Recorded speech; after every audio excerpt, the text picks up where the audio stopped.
Right, so hello and welcome back to Books and Things and welcome to another video. And today I'm going to be doing my November wrap up and telling you about all the books that I read in the month of November.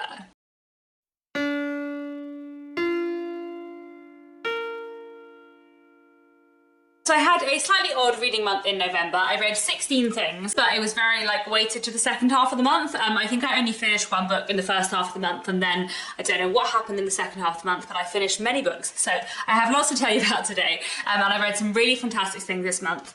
So I will start off with the classics as always. One thing that I read this month was The Pickwick Papers by Charles Dickens, which I read for my Mega Dickens Readalong, where me and a bunch of other people of you guys are reading all of the works of Charles Dickens in publication order, starting with The Pickwick Papers. I'll leave more information down below about the Mega Dickens Read-Along if you do want to join in. There are many books to go, so you're welcome to join in. And I've already made a individual book review, kind of talking about my thoughts on rereading The Pickwick Papers this time, which I'll link down below as well. I really enjoyed this reread, and I actually listened to The Pickwick Papers on audiobook. I listened to the audiobook narrated by Rory Kinnear, which was a really fantastic audiobook. I really enjoyed it. I love listening to Dickens on audiobook so much. His books just work so well read aloud. The Pickwick Papers, if you don't know, is a kind of episodic novel about the adventures of a man called Mr. Pickwick and his friends, and also his manservant Sam Weller, who is the best character in the book. And basically it is just about Mr. Pickwick kind of travelling around various bits of England and kind of getting into accidental scrapes. He is a very kind of kind, well-meaning man, but he ends up in all kinds of awkward situations. It's very, very funny actually. I really enjoyed just laughing aloud at everything that happens in The Pickwick Papers. It's such a joy to read, and then it was really, really fun. Historically, it's never been one of my favourite Dickens novels because the plot is kind of very episodic. It doesn't really have the overarching interweaving plot that so many of Dickens' other books have. But this reread I just found an utter joy because it's so entertaining. So yeah, I really enjoyed The Pickwick Papers and very glad to have got off to a good start with the Mega Dickens Read-Along. I also read in November The Case of Rebellious Susan by Henry Arthur Jones. This is a late Victorian play which follows the character of Lady Susan and her husband and their friends. At the beginning of the play, Lady Susan discovers that her husband has had an affair, and so she decides that she's going to leave him and have an affair of her own because if he's done it, she has a right to as well. And all of her friends and family around her tell her that she should not leave her husband, that she should stay with him and just forgive him and never talk about it again, as you know a respectable Victorian wife ought to do. And Lady Susan says no, that's not what she's going to do, and everything kind of goes on from there. I spoke about this a little bit in the reading vlog that I did where I was reading this play, but I feel like it was kind of sneakily proto-feminist, where Henry Arthur Jones was questioning things and making his audience think about things, but he also kind of wasn't fully willing to commit. I found it a really, really interesting play. I definitely like to read more by him, and it was just really, really fun to read. I actually really enjoy reading plays, and I actually really enjoy reading Victorian plays, and I feel like I need to read a lot more because I've mostly just read Oscar Wilde and George Bernard Shaw, who are the two most famous Victorian playwrights, but I would like to read more. So Henry Arthur Jones is a good one to start with. I think we're definitely going to read some more by him, and I'm sure I'll try and read some stuff by some other Victorian playwrights as well in the future. If you have any recommendations, do let me know. Then it also finished off this month. This is Women Who Did, Stories by Men and Women, 1890 to 1914. This is a collection of short stories by various different authors from various different countries, which are all kind of about the new woman movement happening in the late 19th and early 20th century. I read some of the stories for this back in October for Victober, and then I finished off this collection in November, and I really, really enjoyed this. It was such a fantastic collection. So there were lots of stories in here that I really love. I would especially recommend The Yellow Drawing Room by Mona Caird, The Yellow Wallpaper by Charlotte Perkins Gilman, which I had read before, but I do think is a really, really fantastic short story. An Imaginative Woman by Thomas Hardy was absolutely fantastic. Virgin Soul by George Egerton was wonderful. I've read most of the stories in here by Kate Chopin before, but all of them were fantastic too. I like the stories by Catherine Mansfield very much as well. I really liked The Game That Wasn't Cricket by Evelyn Sharp, and in general there were just so many fantastic stories in here. I would really, really recommend this collection. It's a really, really fantastic one. I also read an Australian classic this month. I read We of the Never Never by Jeannie Gunn. This is a book from 1908,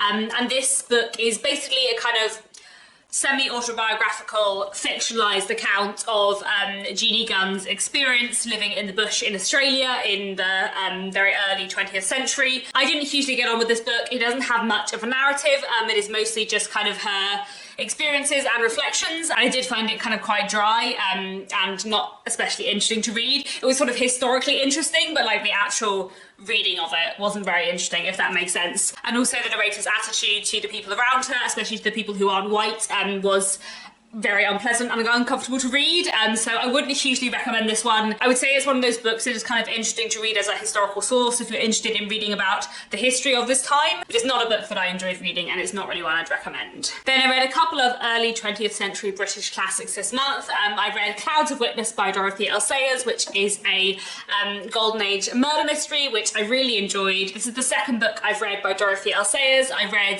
the first book in her Lord Peter Wimsey mystery series last year, Whose Body, which I enjoyed, and this is the second book in the series, which I also really enjoyed. I really like the way she writes, and I really like the kind of dynamic between the sort of three recurring characters, Lord Peter Wimsey, his manservant who also like assists him in his amateur detective work, and Parker, his kind of detective friend who he works with. It's a really fun dynamic, and I really like both Bunter and Parker. They're excellent characters. In this book, Lord Peter Wimsey gets involved in investigating a murder after his brother, the Duke, is arrested for murder, and Lord Peter Wimsey obviously is trying to clear his brother's name. Overall, I enjoyed the mystery a lot, and yeah, a good fun read, and I would really highly recommend Dorothy L. Sayers. Then I also read this. This is Cheerful Weather for the Wedding by Julie Scratchy, and this is a book which is from the 1930s, and it's about a family kind of getting ready for a wedding. So a young woman is about to get married, and her family are all there kind of preparing, and it becomes kind of clear over the course of the novel that maybe she's not 100% convinced about whether she's doing the right thing getting married, and basically the book is kind of about her reflections and the kind of reactions of all of the people around her and her family, and it's kind of a weird mix of sort of like somber and quite funny. To be honest, I don't really know how I feel about this book. It's kind of ambiguous and inconclusive, and I kind of didn't mind that to a certain extent. But maybe I did. I feel like it's quite an anticlimactic book, and I feel like that's the point.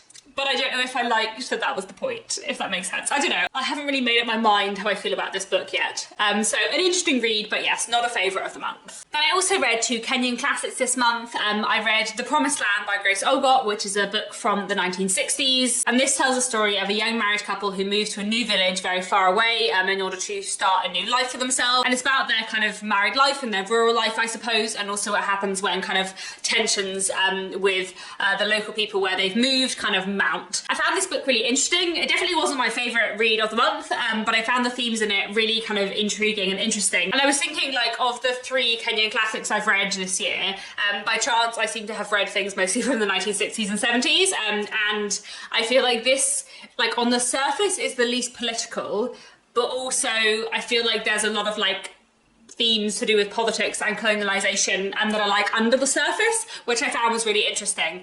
So I definitely would recommend this. I thought it was a really interesting read, but I didn't love it quite as much as the other Kenyan classic I read this month, which was Betrayal in the City by Francis Mbuga, which was fantastic. This was such a fantastic, wonderful play. I wish I could see it actually performed, and I definitely want to try and read more by this playwright in the future. So this is a play from the 1970s set in a fictional African state, and it's kind of about political shifts happening in this place, and how various characters are affected by this and kind of are fighting for change.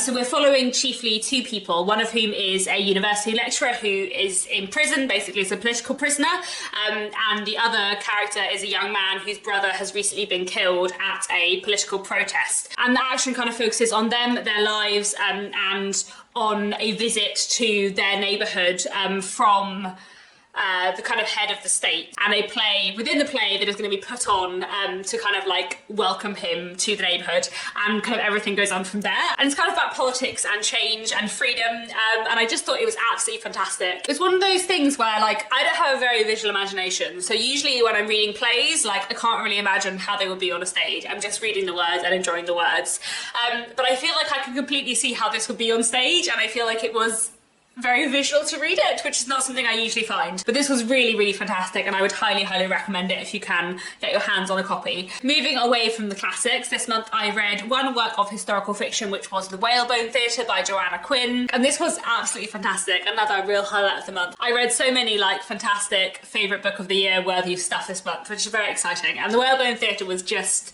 absolutely amazing and incredible. The Whalebone Theatre is a work of historical fiction set between kind of the 1920s and the 1940s, and it is to a certain extent a World War II book. Like, I would say at least half the action of the book.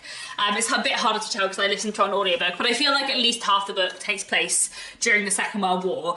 But we do also follow a lot of stuff in the lead up to the Second World War. We follow this family, the Seagrave family, through the 1920s, the 1930s, the 1940s, kind of following two different generations of the family. So we start off when the kind of main character, I suppose, Christabel, is about 3 years old, living with her father. Her father has just remarried, and we follow her father and his new wife and his brother. And then later on, further down the line, we're following Christabel and her siblings and the kind of next generation of the Seagrave family and what they do during the Second World War. And there was so much about this book that I absolutely loved. I don't even know where to begin. I listened to it on audiobook, and the audiobook narrated by Olivia Vinnell is really fantastic, and I would really recommend the audiobook of The Whalebone Theatre. I feel like it was a very emotional book, but I feel like listening to the audiobook like added to my emotions. The Whalebone Theatre is kind of like meandering and episodic, and we're following these characters at various different stages of their lives, but there was something about the characterization and how solid and real and utterly fantastic and how real the characters were that I just completely fell in love with.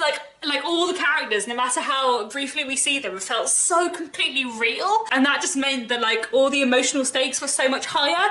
And I feel like the way that it looked at a war and gender and politics and family and class, all of the themes just came together so fantastically, and the characterization was just spot on. It was just so wonderfully written, and I really enjoyed the way that it looks at theatre as well. Obviously the title is The Whalebone Theatre, and Christabel and her family kind of set up this amateur theatre in the skeleton of a whale. Like, it's so odd, but it's so good. There was something about The Whalebone Theatre that just worked perfectly and supremely, and it was just, yeah, one of my favourite books of the year. It's so fantastic. I feel like I need to find a way of speaking about it in a better fashion. I feel like if I was going to describe The Whalebone Theatre as book maths, I would describe it as Still Life by Sarah Winman plus transcription by Kate Atkinson plus The Night Watch by Sarah Waters. But I think I liked it more than all of those books, and that is saying something for Sarah Waters because I love The Night Watch hugely, but I just thought The Whalebone Theatre was immaculate and so well characterised and just kind of a perfect book, and yeah, I would highly, highly recommend The Whalebone Theatre. It is truly fantastic, and the audiobook was wonderful. Then I also took part in 2 readathons this month.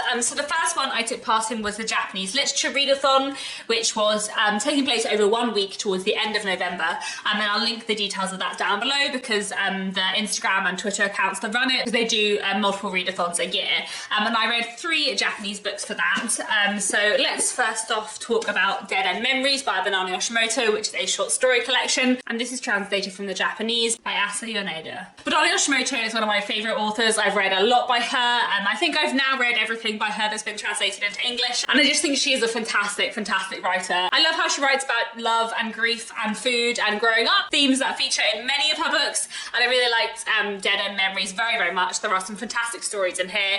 My favourite story was the title story, Dead End Memories, which is about a young woman who is living in a city she doesn't really know after her fiance and her have split up, and this breakup was a big surprise to her, and she is kind of struggling to find a sense of herself without him, and she kind of forms this friendship with this guy who lives in the flat below her, and it's kind of about her dealing with her heartbreak and the sense of loss she feels, partly over having split up with her fiance, but also over kind of losing the future she thought they were going to have. And I just thought it was really beautiful. I liked all the stories in here, but Dead End Memories especially was fantastic, and yeah, I love Banani Yoshimoto so much. This was a wonderful short story collection. Then for the Japanese readathon, I also read The Thorn Puller by Hiromi Ito, and this is translated from the Japanese by Jeffrey Angles. This was a review copy kindly sent to me by Stonebridge Press. I think this is coming out very imminently, possibly next week, and this was a really interesting read. I haven't read anything by Hiromi Ito before, And this is a kind of semi-autobiographical novel about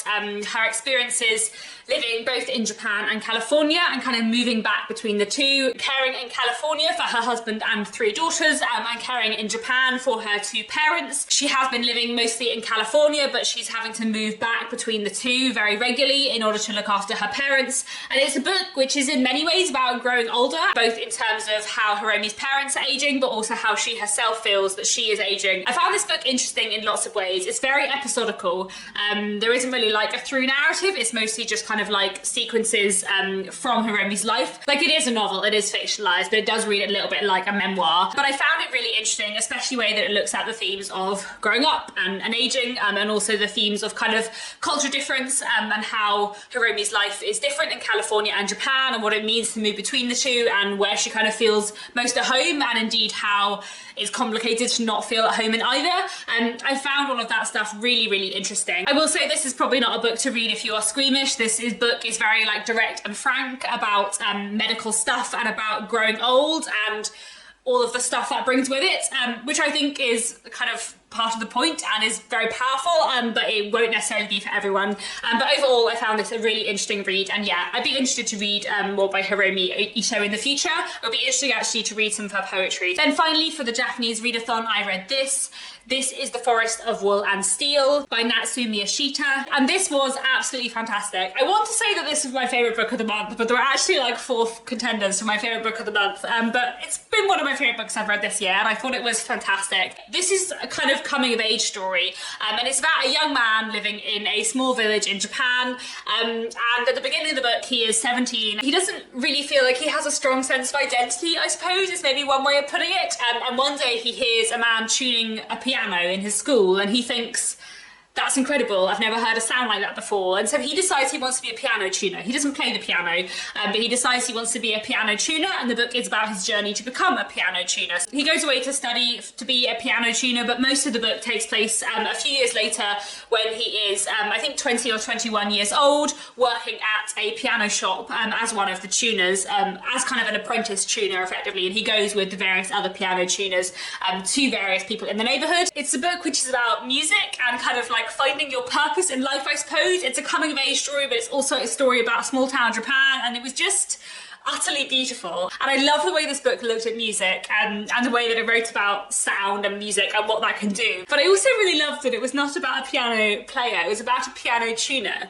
And he doesn't play the piano, and he doesn't want to play the piano, and he's not going to learn to play the piano, but he knows the importance of tuning a piano well and what a difference that makes to the sound. So him and the other tuners can be kind of instrumental in great music being produced, even if they're not the one playing the piano, because they've tuned it really well. And I think I just really liked that sort of sense of the behind the scenes importance of the people who aren't recognised. Like, I feel like that was beautifully explored in here, and it was just so moving and powerful, and I loved it very, very much. I feel like this is one of those books that I think is fantastic and I would really recommend to everyone, but I do think there were probably like some specific personal things that meant I loved it so much. Like, I play the piano myself, I'm not especially good, and I definitely was better 10 years ago than I am now, but like, I feel like I probably wouldn't have loved this book quite as much if I didn't play the piano, or at least if it wasn't musical in some way. Like, I think you will get more out of this book if you are musical in some way. And I also feel like, I don't know, there was something about the way it wrote about like the relationship between like a piano tuner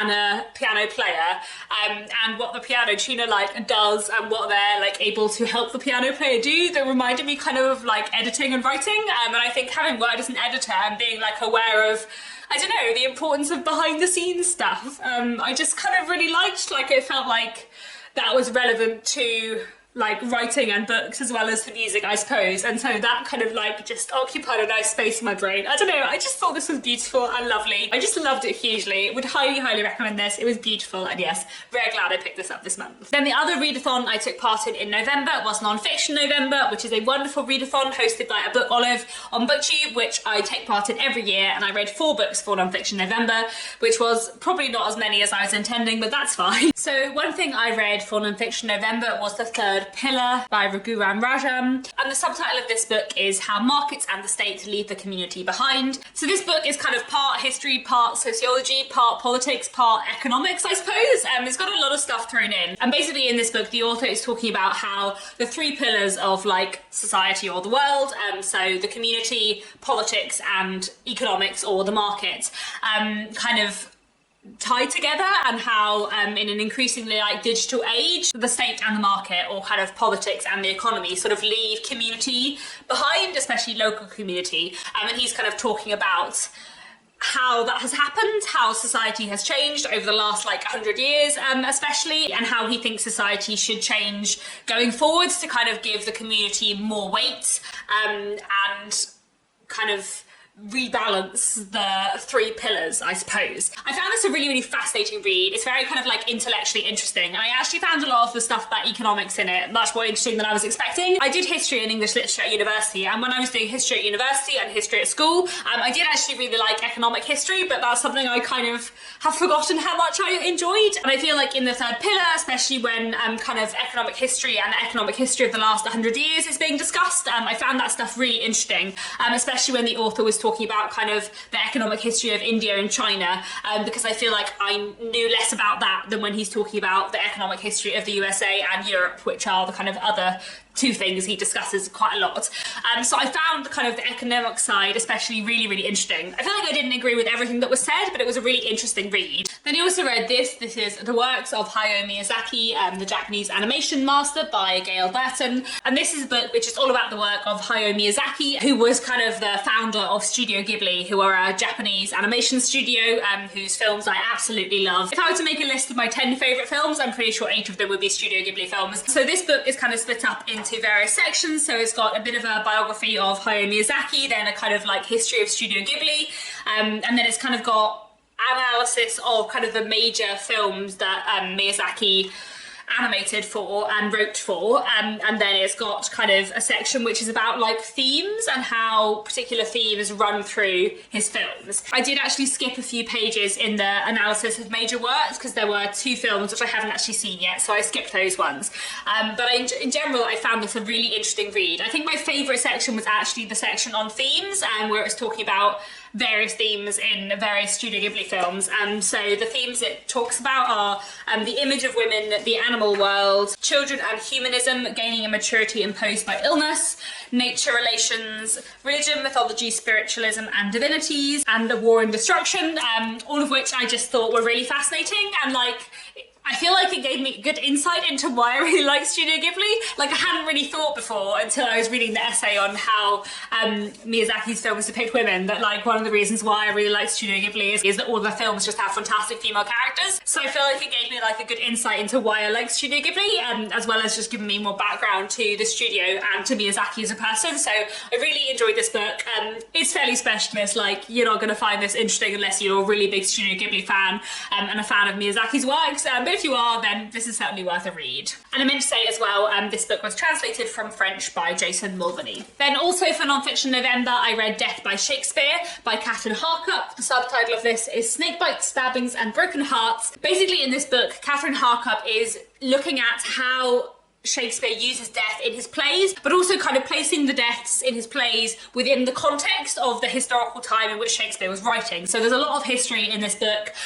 It's a really nice blend of like history and literary criticism. So, you know, she'll take one of the deaths in Shakespeare's plays and say, well, this is what the characters are saying is happening, but actually the poison they're talking about isn't real, but it might have been this poison. This poison would have actually caused this. So if Shakespeare had known of someone who had these symptoms, then this might be what he's describing, that kind of thing. And it's really, really interesting. I would say this book is not a book for the faint-hearted or the squeamish. There is quite a lot of like medical, graphic, scientific detail about some things to do with death. And I would say as well that I think this is a book for someone who has read or seen nearly all of Shakespeare, because she does talk about a really big range of Shakespeare plays. So I've read or seen nearly all of Shakespeare's plays. The only ones I'm missing are Henry V, Henry VI, Part 1, 2 and 3, and Titus Andronicus. I've either seen or read all of the rest of them, and I found this pretty easy to follow, but I feel like if you have only read a few, you might find a few things hard. And I will say that this book confirmed me in my opinion that I never want to read or see Titus Andronicus. It sounds horrible and terrifying, so there we go. Anyway, I really enjoyed Death by Shakespeare, definitely a good read for Shakespeare fans. And then finally in November, I also read Dear Reader by Cathy Rensenbrink, which was fantastic, and another contender for my favourite book of the month. This is one of my favourite non-fiction books I've read for ages, and I loved it so, so much. This book is basically a love letter to reading, and it has a really fantastic structure that works really well, where one chapter will be a kind of sort of memoir, autobiographical thing where Cathy Rensenbrink is looking back on her life and her kind of love of reading and her interaction with books at a particular point in her life, and then the next chapter will be 5 or 6 book recommendations on a particular theme. I feel like that structure just worked really perfectly. And then I also enjoyed the other chapters where Cathy Rensenbrink is talking about her life and her life with books, basically, and both as a child who loved to read, later as a bookseller and someone working in the book world. And I just loved it so much, and I found it like so intensely moving. Partly the way Cathy talks about her love of books, but also certain things that have happened in her life. Her brother died when she was fairly young. There is another book that Cathy Rensenbrink has written, another memoir, which is kind of about that and her relationship with her brother, which I haven't read. But she does talk a bit about that in this book, and how reading has helped to get her through difficult times in her life, and how reading has been a part of her identity, but also like a comfort blanket and a coping mechanism and a career and so many other things. And I just really, really loved this. And I feel like this is a book for all people who love books, and if you love books and you love reading, you will love this because it is so powerful. But I also feel like I found it especially powerful personally because Cathy Rensenbrink kind of works in the book world, and I also like work in the book world or in the publishing industry. I feel like that kind of exploration of books not only being like your hobby and your comfort, but also being like your career and what that means. Like I just thought it was fantastic. It was such a beautiful, powerful, wonderful book that was very sad in places, and really moving, but also incredibly like powerful and hopeful too. And I just highly, highly recommend it. Yes, books are great, and this is a book about why books are great, so it was wonderful. So there we go, those are all the books that I read in November. I feel like I've been filming for ages, but I did read a lot in November, and I did read a lot of fantastic things this month that I wanted to tell you about. So that's all for now. Do let me know down in the comments, what did you read in November? Have you read any of the books that I spoke about today? What did you think of them? And that's all for now. Thanks so much for watching, and I'll be back very soon with another bookish video.